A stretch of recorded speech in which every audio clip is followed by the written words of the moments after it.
Palmsondag, dis die begin van Heilige Week. Jesus is doelgerig. Doelgerig kruis toe.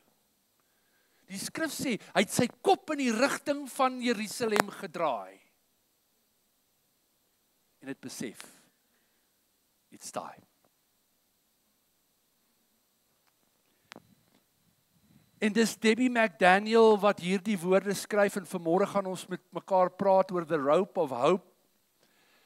En Debbie McDaniel sê, as we begin this holy week, en dis vandag ons eerste tree, van baie tree wat ons nou al geneem het, van as Woensdag af. As we begin this holy week, may we constantly be reminded of its significance and value for our lives today. That very important day in history when Jesus began his journey towards the cross.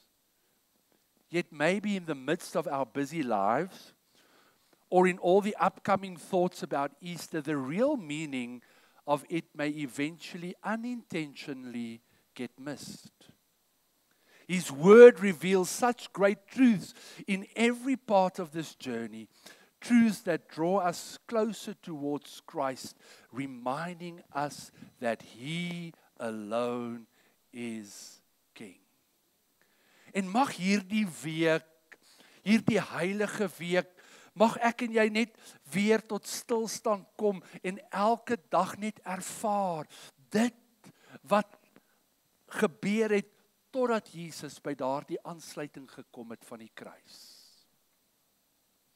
Nou geliefdes, dis belangrik dat ons iets moet verstaan van die agtergrond van Palmsondag.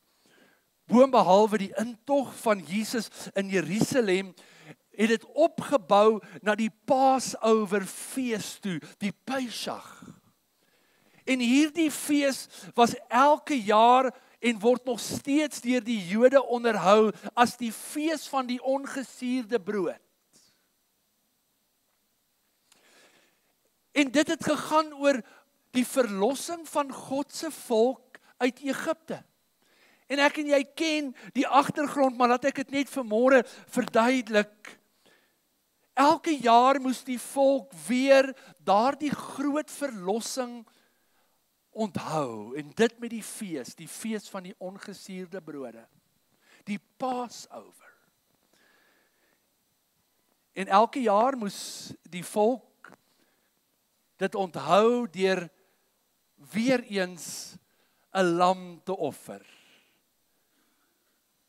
Weer eens saam om daardie fees te sit, sodat hulle weer vir mekaar kan vertel wat het gebeur, hoe God hulle verlos het uit slawerny uit.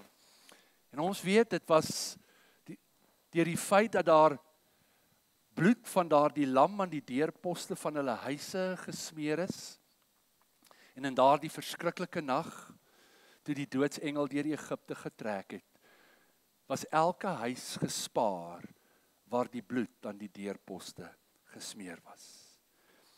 So tydens hierdie Pesachfees was Jerusalem 'n muurnes van bedrywighede. Want baie van die volk het Jerusalem toe gekom omdat die tempel daar was om hierdie fees te vier. En dit was dan 'n bedrywigheid want almal het op daai stadium die geskikte lam gesoek om te koop, om die offer te bring. En môre, maandag in hierdie heilige week, was dit die dag toe Jesus in die tempel ingegaan het en die geldtafels omgegooi het. Nie omdat hy kwaad was nie, maar omdat mense eintlik ander mense uitgebuit het en misbruik het. In steede daarvan dat hulle net vir elkeen 'n offerlam beskikbaar wou stel, het dit 'n besigheid geword. En dit het die hart van God seer gemaak. Maar dit was die profeet Sagaria wat lank voor hierdie dag, lank voor die eerste Palmsondag, al gepraat het oor hierdie dag in Sagaria 9 vers 9 waar hy gesê het verheug jou o grootliks o dogter van Sion, juig o dogter van Jerusalem, kyk jou koning kom na jou, regverdig en 'n oorwinnaar is hy, nederig en hy ry op 'n esel, op 'n jong esel, die vul van 'n eselin. Kan jy vir 'n oomblik net daaroor dink? God is aan die werk ter wille van ons, van die begin van tyd af. God werk ter wille van ons. Geliefdes, ons redding is nie 'n afterthought nie. God het nie op 'n dag besef, hy's nou in die moeilikheid, want die mense wat hy gemaak het, is nou in die moeilikheid nie, nou moet hy 'n plan maak nie. God is van lankal af al aan die werk ter wille van jou en my. En God werk nog steeds ter wille van jou en my.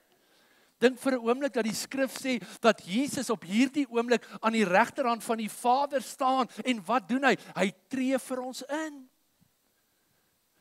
Die Heilige Gees woon in ons. Die derde deel van die Godheid. En wat doen die Gees? Hy is die een wat ons leer en lei in die volle waarheid. Hy is ook die een wat ons soms bietjie moet reghelp en teregwys. God is aan die werk. En nou het ek en jy ook die voorreg om onsself voor te berei vir die Paasfees. Vir die ware betekenis van Paasfees, dat ons daarin kan deel, dat ons 'n deel kan maak van ons lewens, sodat dit ook ons lewens kan transformeer. So die groot vraag is, en die vraag wat ek jou vanmôre wil vra, is jy gereed vir die Paasfees? Ek vra nie oor jou vakansieplanne nie. Dis hartseer dat dit 'n tyd van vakansie geword het vir baie. Maar is jy gereed? En miskien het jy al gewonder, maar hoekom die aanloop? Hoekom elke jaar 'n reisgids van 40 dae? En vandag is ons nou al by die 40ste dag in die boekie en miskien catch up jy, maar dis okay, jy het nog tyd.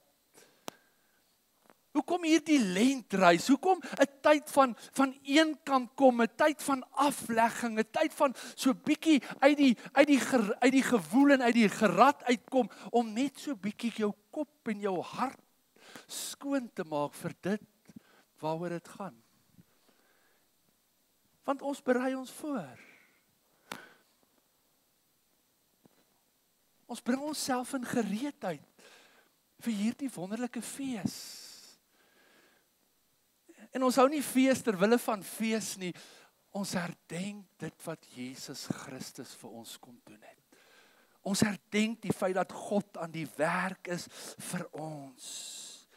Geliefdes, ons het die kruis geromantiseer. Jy weet, ons maak mooi uitbeeldings, en is dit nie 'n mooi uitbeelding nie. Jy gaan nou 'n bietjie meer verstaan van die uitbeelding van die kruis en daai vensterrame. Maar dis iets wat ons geromantiseer het.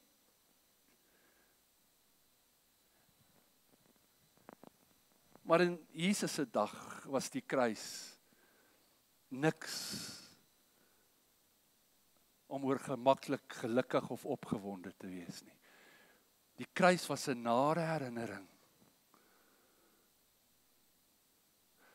Hoe dat daar sondaars en misdadigers en rowers en moordenaars gesterf het in aanskouing van die hele volk wat eintlik moes dien as 'n afskrikmiddel. Die kruis was geen eenvoudige gebeurtenis nie. Jesus se sterwe aan die kruis is God se duidelike respons teenoor sonde en die gefalle toestand van die mens. Kan ek dit weer herhaal? Dis God se duidelike respons teenoor sonde en die gefalle toestand van die mens. En in plaas van oordeel, ontvang ons genade. In plaas van vergelding, gee God vir ons verlossing. In plaas van straf, omarm Jesus die lyding van die mens. tot in sy laaste asemteug daar aan die kruis, toe sy mede misdadiger uitroep, toe bewys hy genade. Wow, is dit nie amazing nie? Toe is daar vergifnis en redding, en tot vandag toe sê die skrif, is daar vergifnis en redding vir elkeen wat glo. En hierdie jaar het ons saam met Rahab gereis, en wat 'n journey. Wat 'n lewensverhaal. En ek dink baie van ons het ons eie lewe ook in Rahab se lewe gesien. Ons eie tekortkominge, ons eie gebreke, ons eie foute, ons eie stuk geskiedenis. Maar ons het ook iets beleef van God se genade. Dat ten spyte van ons verlede, ten spyte van ons geskiedenis, ten spyte van wie ons was, ten spyte van ons herkoms, ten spyte van alles, is daar hoop en is daar genade. En ek wil jou sommer nou al aanmoedig vir volgende jaar, moenie hierdie geleentheid mis nie. Moenie dit mis om saam met ons te journey nie. Moenie dit mis om jou hart voor te berei en te hoor wat sê God nie. En in Rahab se verhaal het ons eintlik 'n skadubeeld gesien van God se genade in Christus. Wie sy pyn en of wie se pyn en offer ons verlossing moontlik gemaak het. Om te dink dat Jesus sy hemelse heerlikheid verlaat het, die grootste vernedering deurgegaan het, aan die hand van mense gelei het vir wie hy eintlik gekom het, sodat hulle redding kan kry. Dis hulle wat uitgeroep het, kruisig hom. Kruisig hom.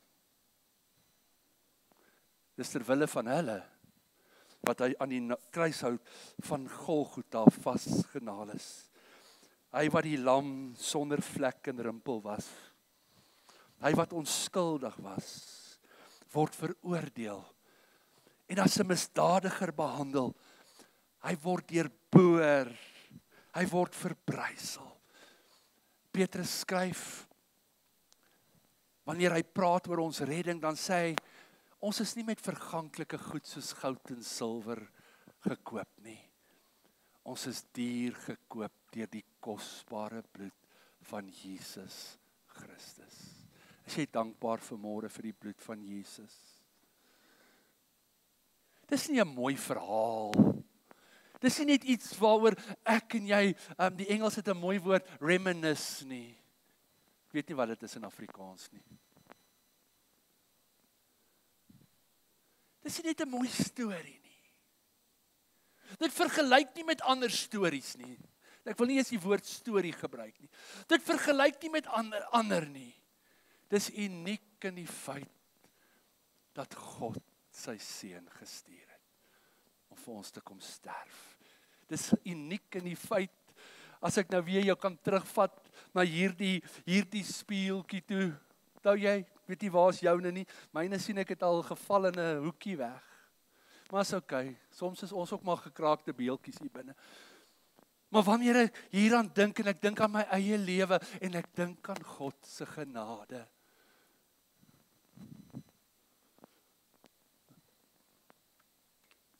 dan is ek dankbaar. En is die profeet Jesaja wat gesê het, hy is ter wille van ons. Maar miskien moet ons die ons uithaal en my daar skryf. Jou naam. Jy het mos 'n blaadjie. Krap bietjie daai ons dood en skryf daar. Piet en Koos en Jan en Ledge en Sari en Annie. Ter wille van my oortredinge. Ter wille van my ongeregtighede. Die straf wat eintlik op my moes wees, was op hom, sodat ek vrede kan hê. Vrede met God. Wow. En sodat daar genesing kan kom. Is jy dankbaar? Genesing vir my gees, genesing vir my siel, genesing vir my liggaam. Geliefdes, redding vra 'n prys. Redding vra 'n prys. En Jesus het die pyn gekies, sodat ek en jy vry kan wees. Daarom was dit maklik vir die skare om in die begin, toe Jesus instap, sing, Hosanna, Hosanna. Want hulle verwagting was iets anders. Jesus se eie disippels se verwagting was iets anders, selfs so ver, soos by daardie laaste Pasga, daai laaste Passover in die bofortrek, het hulle nog gewonder, wie gaan links en wie gaan regs sit? Wie gaan eerste wees en wie gaan minder bevoorreg wees en agter sit? Terwyl Jesus opgestaan het, sy boekleed om sy middel gebind het, en hulle voete gewas het. En 'n koninkryk kom vestig het, wat anders is. Nie 'n koninkryk van 'n oog vir 'n oog en 'n tand vir 'n tand nie. Koninkryk van vergifnis, van vryspraak, van liefde vir 'n vyand. Geen wonder hulle het uitgeroep, kruisig hom nie. Want hy het hulle nie kom bevry van die Romeinse ryk nie.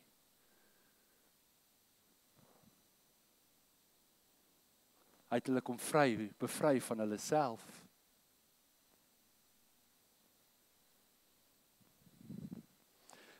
Redding vra 'n prys.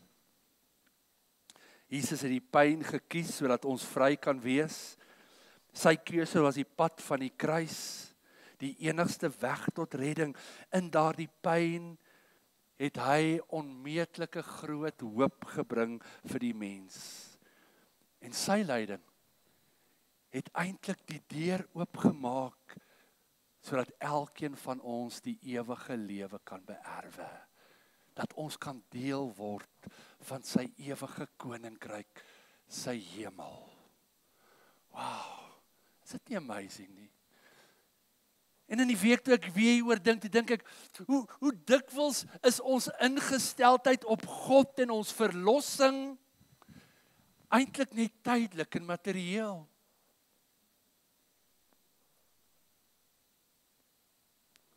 Hallo? Eintlik is dit dikwels net tydelik en materieel. Ons dink net wanneer dit goed gaan finansiëel of materieel of dit of ons kry waarvoor ons vra, dan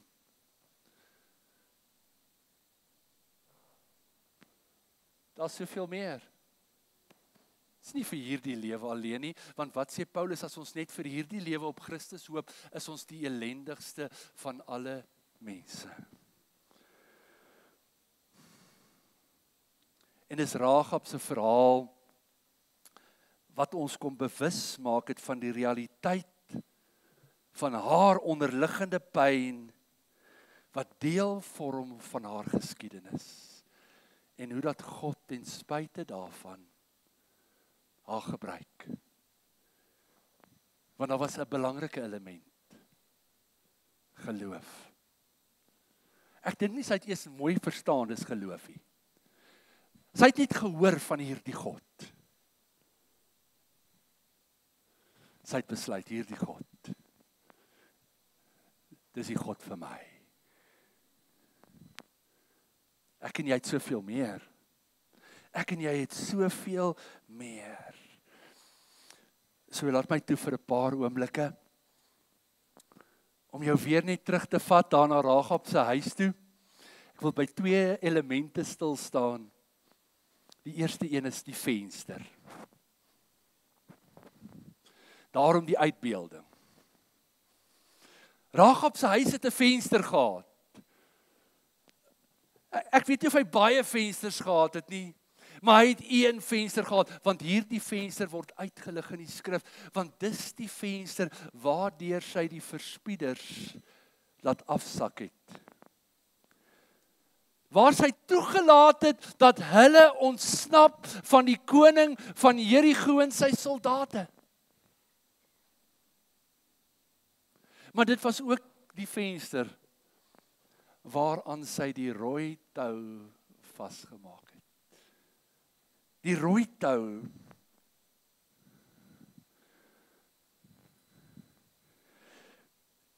so Rahab se venster word eintlik vir jou en my 'n simbool.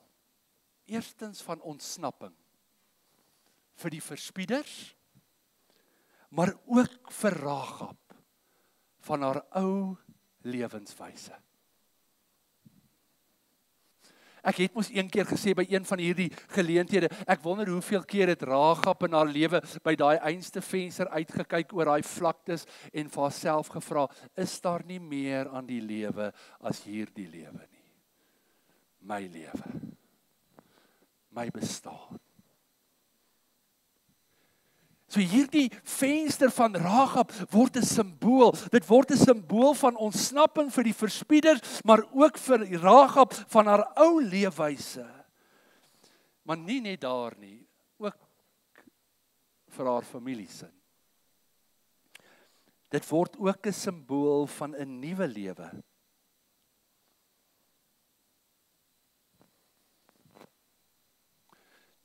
Dit word 'n simbool vir Rahab van 'n nuwe lewe. Maar om daai nuwe lewe te kon kry, moes Rahab in die geloof optree. Dink weer. Sy kies om die verspieders weg te steek op haar dak. Sy kies om lynreg te gaan teen haar hele volk. Teen haar koning. Teen sy soldate. Tongue in cheek. Ek dink dit het so tipe vrou gevat om op te kan staan teen sulke manne. Sy was moeg vir die abuse.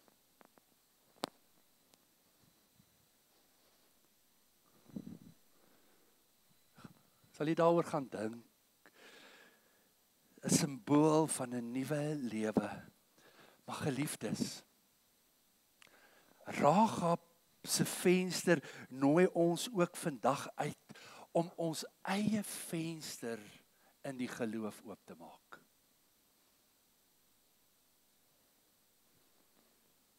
Om God te vertrou, om God te glo, om sy beloftes toe te eien, die prys van sy seun Jesus Christus te aanvaar en dit te omarm en te vertrou dat God 'n pad sal maak, selfs al lyk die omstandighede om jou hoe.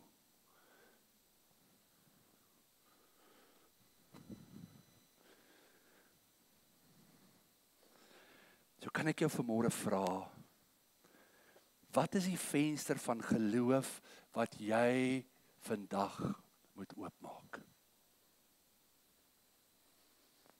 Miskien wil jy dit neerskryf, hierdie vraag, en in hierdie week daaroor gaan dink, terwyl dit heilige week is.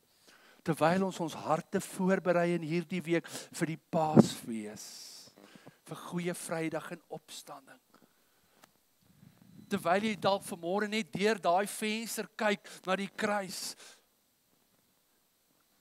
Wat is die venster van geloof wat jy vandag moet oopmaak? Rahab se venster nooi ons uit om te ontsnap.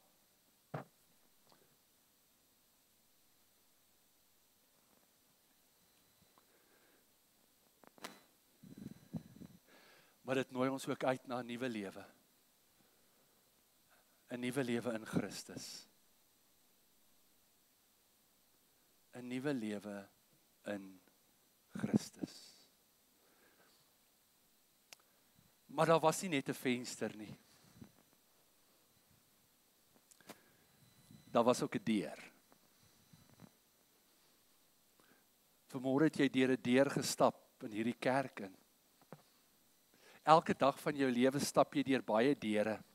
Sommige deure maak jy oop, sommige deure maak jy toe.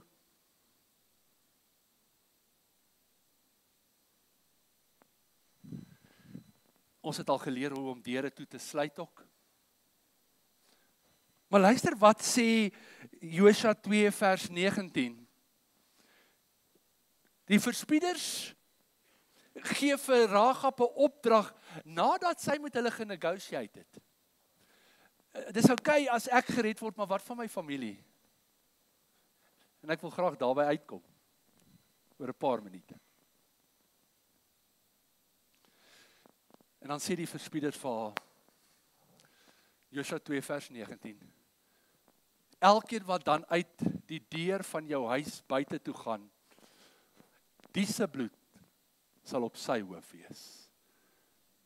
So as jy binne is jy veilig. As jy buite die deur gaan,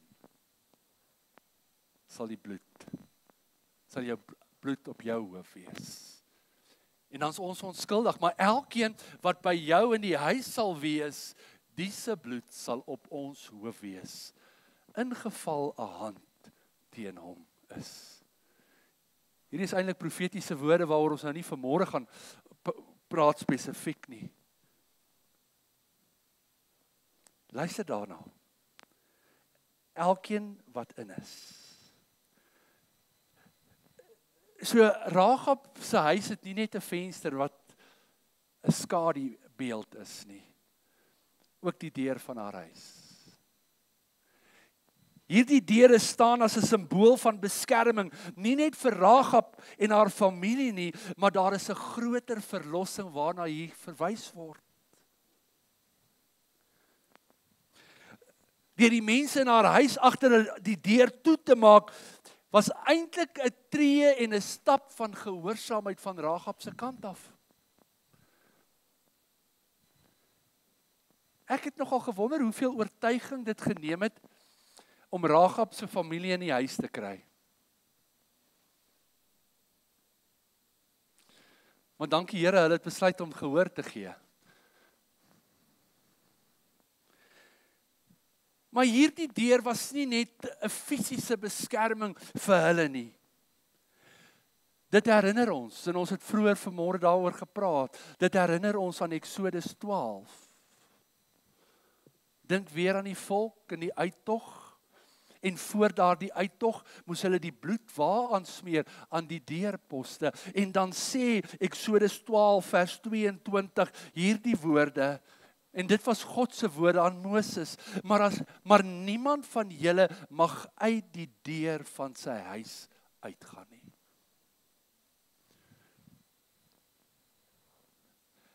En dan kom Jesus heel wat later op die toneel, en dan sê hy van homself in Johannes 10 vers 9, ek is die deur. Is dit mooi nie? 'n groter heenwysing, ek is die deur, as iemand deur my ingaan, wat sal hy gered word? Is jy vanmôre dankbaar daarvoor? Sien jy vanmôre die goue draad van die uittog van die volk uit Egipte tot daar by Rahab se huis en haar deur tot Jesus kom en sê, hey, al hierdie goed is 'n skadubeeld van iets groter. Ek is die deur. En op 'n dag het Jesus 'n gelykenis vertel van 'n herder en van skape, en dan sê hy, die wat nie deur die deur kom nie, is die dief. Maar die een wat deur die deur kom, is die goeie herder. Die een wat deur die deur kom, is die goeie herder. Geliefdes, daar's menigte deure wat elke dag voor ons staan, en ek praat nie nou van fisiese deure nie.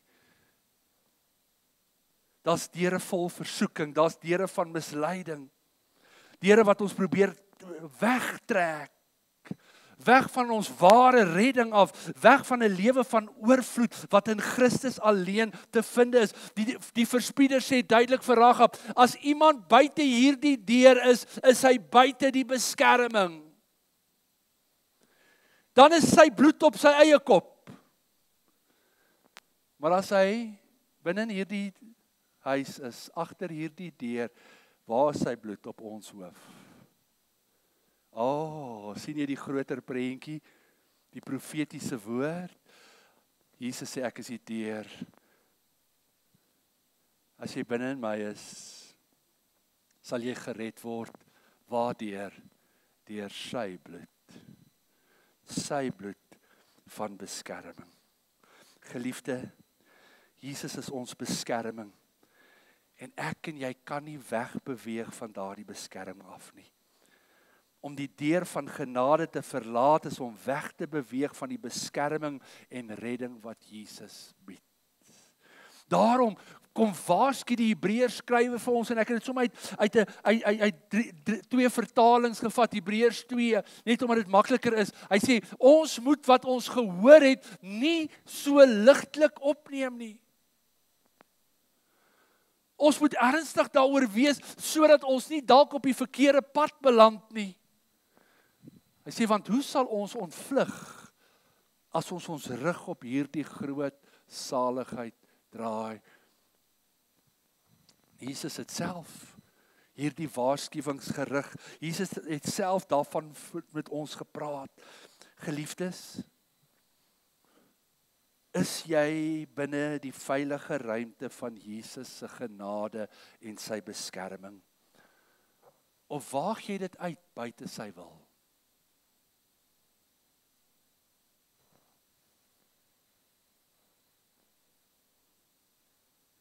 Is jy binne die veilige ruimte van Jesus se genade en sy beskerming?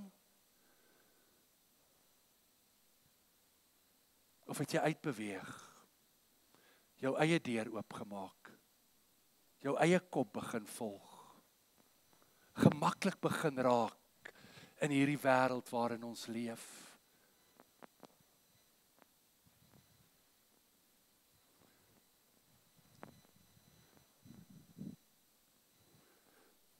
Vandag nooi ons uit om getrou te bly aan die Here se leiding en om op sy beloftes te vertrou, nes Rahab gedoen het.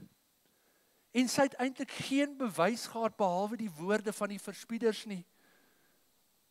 Ek en jy het 'n Bybel vol beloftes.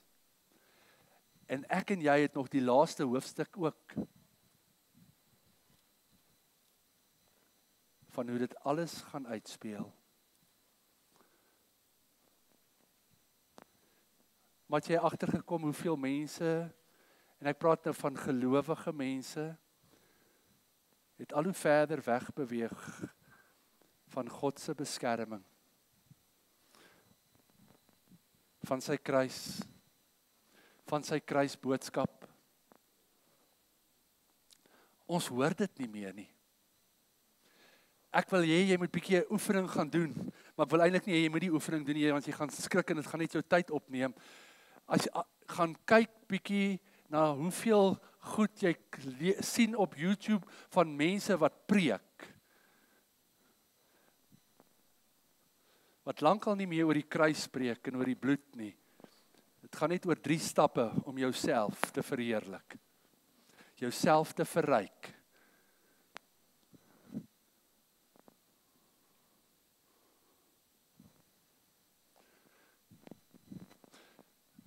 Subtiel het ons ander deure oopgemaak, want hierdie deur is te eenvoudig.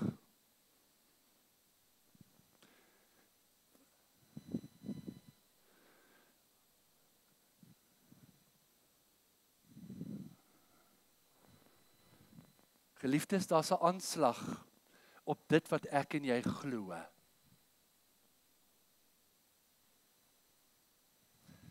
Daar's 'n aanslag op die boodskap van die kruis. En Paulus het al daaroor gepraat, toe hy gesê het, vir die wat verlore gaan is dit dwaasheid. Maar vir ons wat gered word, is dit die krag van God. En elke keer dan raak ek in 'n debat met vriende van my, en dan wil hulle weet, so who was Jesus' father? Lyk my hulle daarby vasgehak, want hulle dink hulle gaan jou so uitvang. So who was Jesus' father?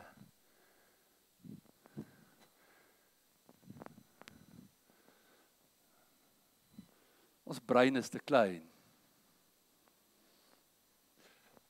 But why a cross? Why must the king die?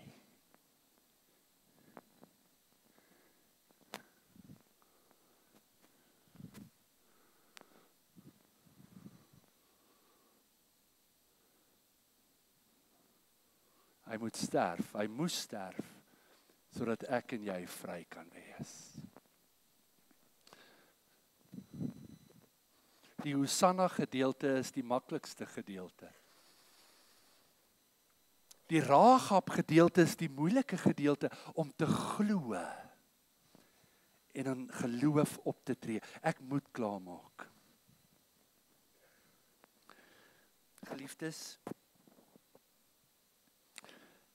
ek wil weer vra, is jy binne die veilige ruimte van Jesus se genade en beskerming? Vandag nooi ons uit om getrou te bly aan die Here se leiding en om op sy beloftes te vertrou. En wanneer ons na die kruis kyk, dan lyk dit amper half onmoontlik om te dink hoe God genade en sy oordeel in een kan sit.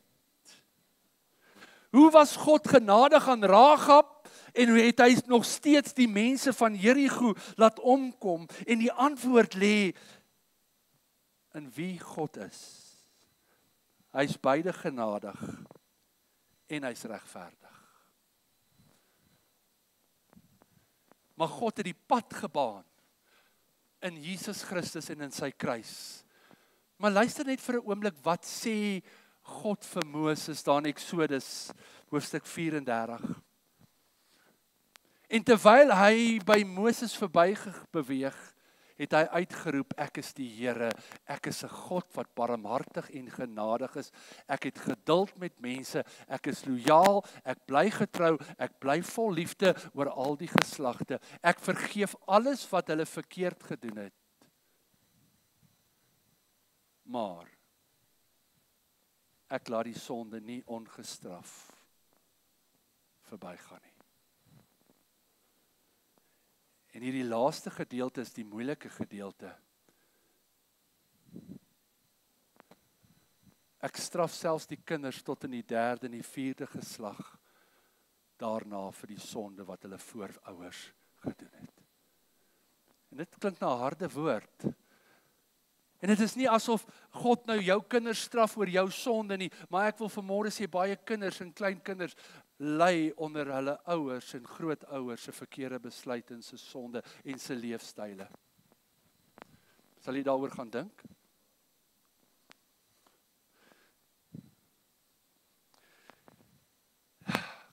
In die message sê, God passed in front of him and called out, God, a God of mercy and grace. Is dit nie vir my mooi nie?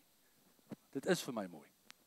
God, a God of mercy and grace. Endlessly patient, so much love, so deeply true, loyal in love for 1,000 generations, forgiving iniquity, rebellion and sin. Still, he doesn't ignore sin. Geliefdes, Rahab het gekies om binne God se goedheid te bly. En hierdie boodskap van Rahab se rooi tou is eintlik vir ons 'n heenwysing van God se groot genade, maar ook oor sy oordeel, en dit word alles vervul in Christus en sy kruis. Want aan die kruis sien ons God se liefde, maar ook God se regverdigheid. God laat nie die sonde ongestraf nie, maar hy gee die offer. Nie amazing nie. Hy gee sy seun.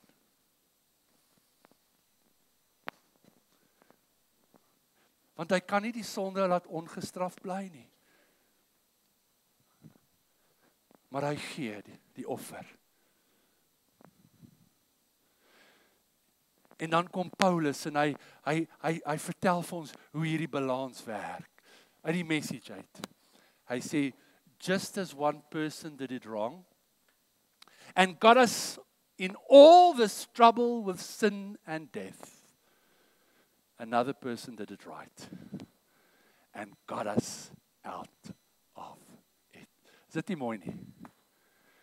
One person did it right and got us out of it. Is julle nog hierso? Sê net bietjie amen of eina. But more than just getting us out of trouble, he got us into life. Kan ons net vir die Here lof of vir daarvoor gee? One man said no to God and put many people in the wrong.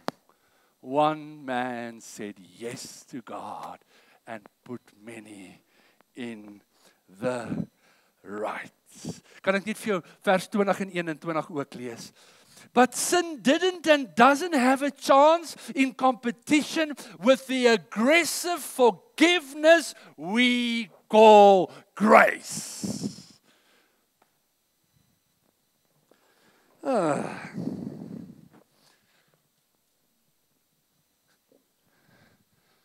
Wil jy net weer jou blaartjie uithaal en hom net bietjie waai nie? There's an aggressive forgiveness we can call grace. En is hierdie jaar nie 'n wonderlike jaar nie, die jaar van genade, van dubbel genade. Is jy vanmôre dankbaar? En die volk het iets gemis. Hulle het vir 'n oomblik gesnap toe Jesus inry. Maar toe dink hulle, nee, hy moet iets anders te doen. Hy moet die Romeine omverwerp. Hy moet die troon van Dawid bestyg. En hy sê, nee, ek gaan sterf van 'n kruis.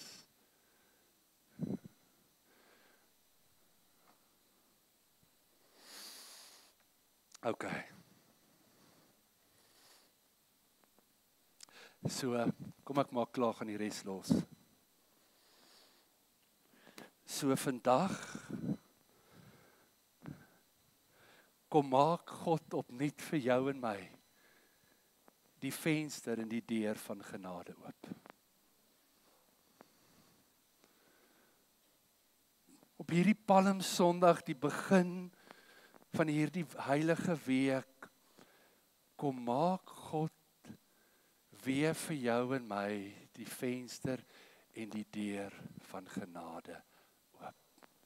Die venster van 'n nuwe lewe, om te ontsnap van my ou lewe. 'n Deur van beskerming onder sy kosbare bloed. Geliefdes, en nie net trek Rahab die voordeel daarvan nie, haar totale gesin.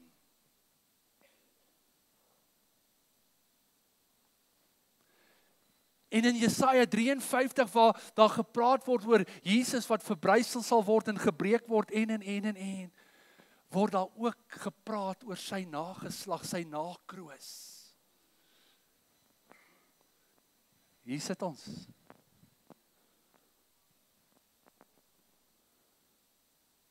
Ons is die nageslag van Jesus, van dit wat hy kom doen het.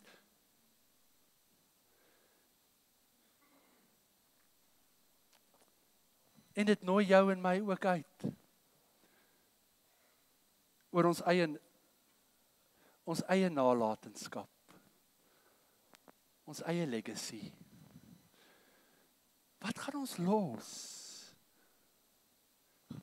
Gaan ons iets los vir mense of ons kinders en ons kleinkinders om te admireer of gaan ons vir hulle 'n nalatenskap van geloof los?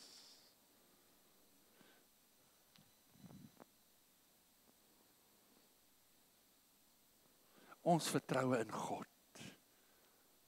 Al klink dit old-fashioned en outdated. En wanneer ons na die kruis kyk, dan kyk ons deur die venster van genade. En is ons dankbaar daar's 'n rooi tou van genade. Wat spreek van meer as net Rahab se verlossing? Dit spreek ook van jou en my verlossing. En sy bloed spreek van meer. A better word.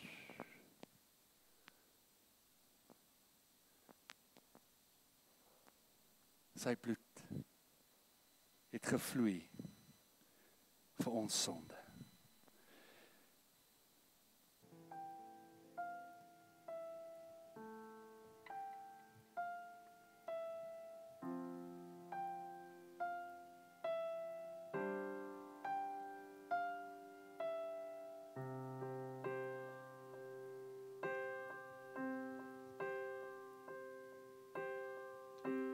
Your blood, sealing every wound. Your blood is making all things new. Your blood speaks a better word.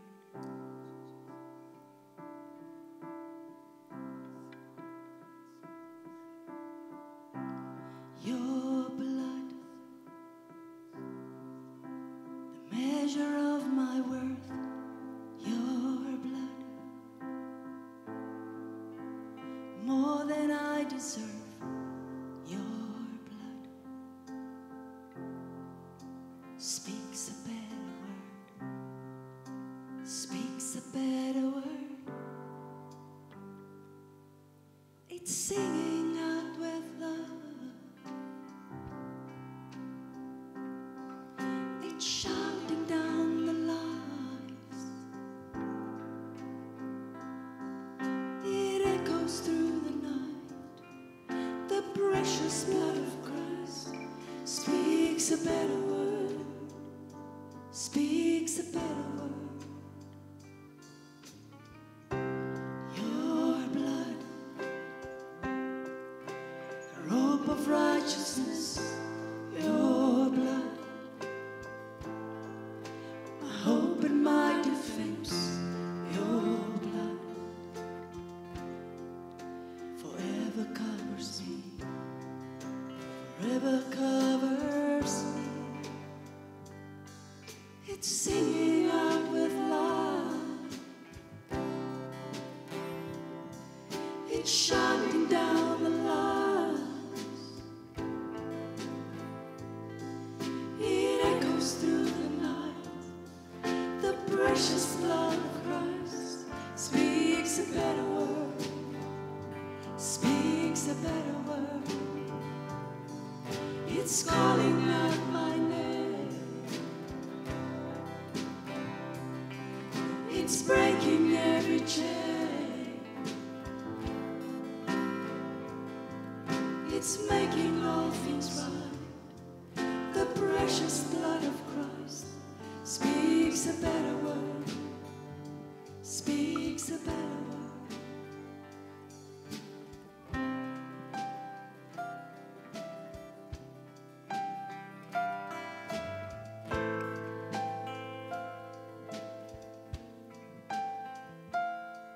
It's rewriting my history.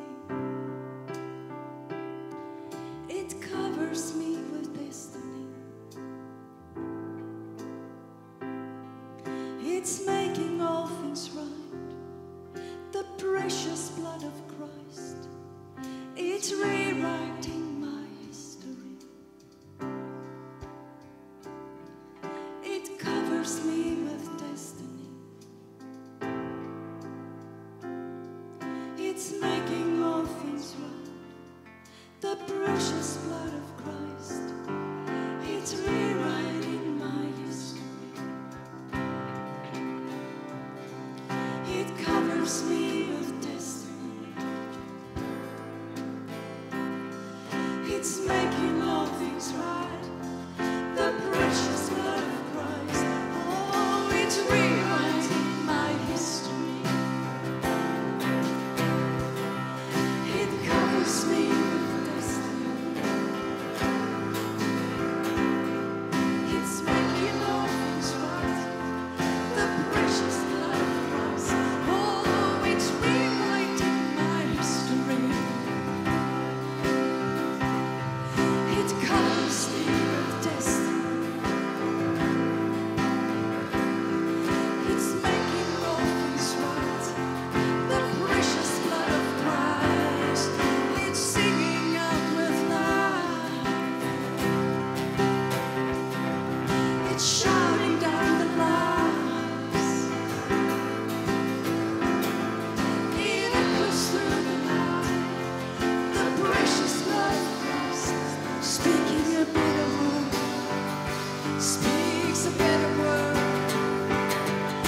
It's calling out my name. It's breaking every chain. It's making all things right. The precious blood of Christ speaks a better word. Speaks a better word.